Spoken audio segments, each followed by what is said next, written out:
નમસ્કાર, આપ જોઈ રહ્યા છો જીએસટીવી ન્યૂઝ અને આપની સાથે હું છું ધ્વની। પાટણની ધારપુર મેડિકલ કોલેજમાં વિદ્યાર્થીના રેગિંગ બાદ મોત મામલે બાલીસણા પોલીસ સ્ટેશનમાં 16 વિદ્યાર્થીઓ સામે ફરિયાદ નોંધાઈ છે, જેમાંથી 15 વિદ્યાર્થીઓને બાલીસણા પોલીસે અટકાયત કરી છે।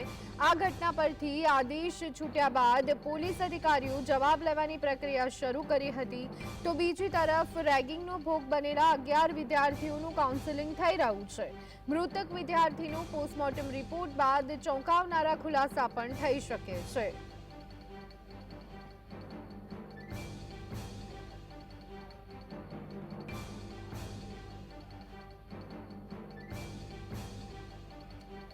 તો આ સંદર્ભે વધુ વિગત મેળવી લઈએ। અમારા સંવાદદાતા અલ્કેશ અમારી સાથે જોડાઈ ગયા છે। અલ્કેશ, ધારપુર કોલેજમાં રેગિંગનો મામલો, 15 વિદ્યાર્થીઓની અટકાયત, શું વિગતો?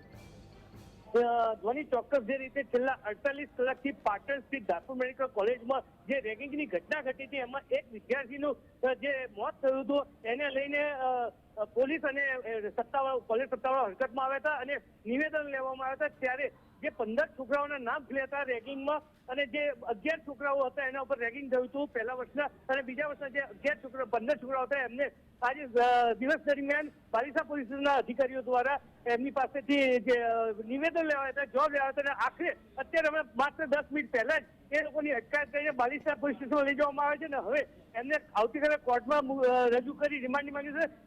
ત્યાં પહેલા લગભગ 2 કલાક પહેલા જીએસટીવીએ આ અંગે શંકા વ્યક્ત કરી છે કે ગમે ત્યારે વિદ્યાર્થીઓને અટકાયત થઈ શકે એમ છે, અને એની પર લટકતી તલવારથી એ સાબિત થઈ ગયું છે। જી ધ્વની। જી આભાર અલ્કેશ, અમારી સાથે જોડાવા બદલ અને સમગ્ર માહિતી આપવા બદલ।